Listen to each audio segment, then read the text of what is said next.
Well, I unreservedly condemn this latest attack on Alliance Party offices. And I think there's a huge responsibility on all political leaders to do likewise. But to do more than that, I think that what we have to do is we all have to stand together with the community, with society, and with the police. And the police have a huge responsibility to arrest and bring those people before the courts. I recall that it was at this very spot almost a year ago where a young woman, a police officer, almost lost her life as a result of a petrol bomb attack carried out by a very large group of men who, in my opinion, undoubtedly were connected to a loyalist paramilitary organisation.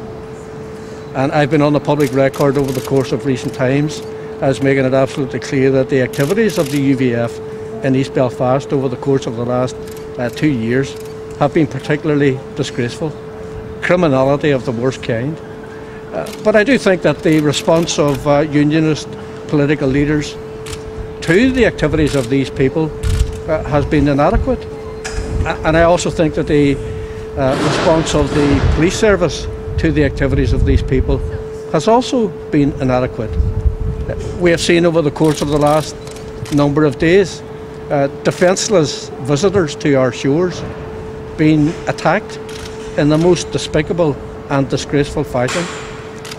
You just have to put yourself in the shoes of someone who has come from Eastern Europe, from Lithuania or Romania, with their wife and with their children, and to be so isolated in a place like this and to face attack on their homes is the worst form of cowardice in my view. So I think we all need to stand up for those people, but we also need to stand with the Alliance Party in relation to the attacks on their offices and the intimidation that is faced by their elected representatives and the workers in those offices. We have statements from these unionist politicians condemning this attack, so what more would you like them to do? Well, I have to say that I have very carefully monitored the approach of unionist politicians over the course of the last 18 months in particular, and there has been a deficit of unreserved condemnation of the criminality emanating from the UVF in East Belfast. And if anybody wants to debate that issue with me, absolutely willing to do that. I think I can stand over what I'm saying. It has been absolutely disgraceful. Whenever I challenge people, unionist political leaders, about this, they say, well, we can't say anything about the UVF because the police have not confirmed that it was the UVF. And I say back to them, well, if the police hadn't confirmed that Republicans were involved in something, you would have no hesitation whatsoever in making that allegation against Republicans.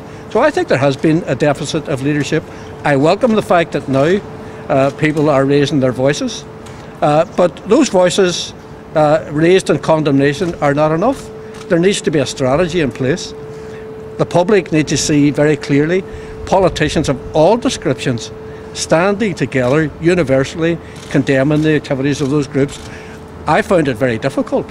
I found it very difficult over an 18-month period to get joint statements from all political leaders condemning the activities of the UVF in East Belfast.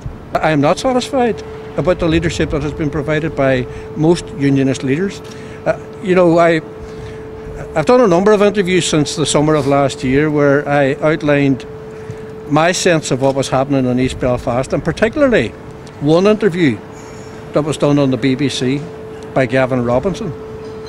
After much coaxing by me to the DUP about the activities of the UVF in that area, they were strangely silent up to that point. And Gavin Robinson, who wasn't even an elected member of our Assembly, who wasn't even a DUP MP, went down into East Belfast, was interviewed by the BBC, and for the first time the DUP laid it on the line that they believed that the UVF were up to their necks in criminal activity around the parades, at the flag protests, the racist attacks and other activities, not least the shooting of Gemma McGrath in East Belfast.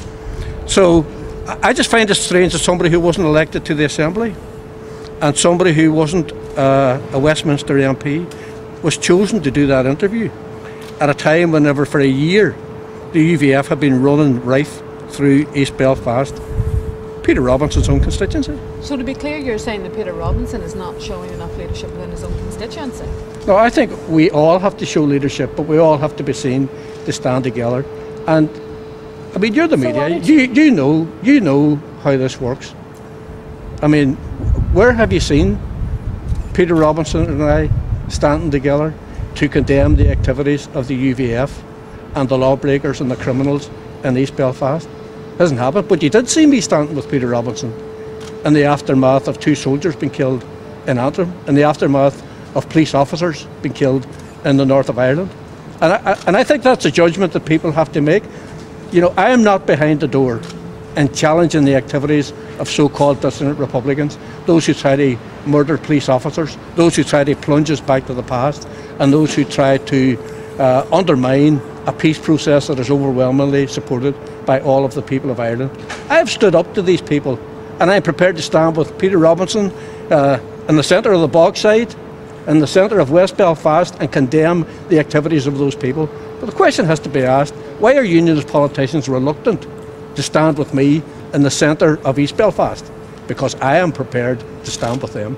So have you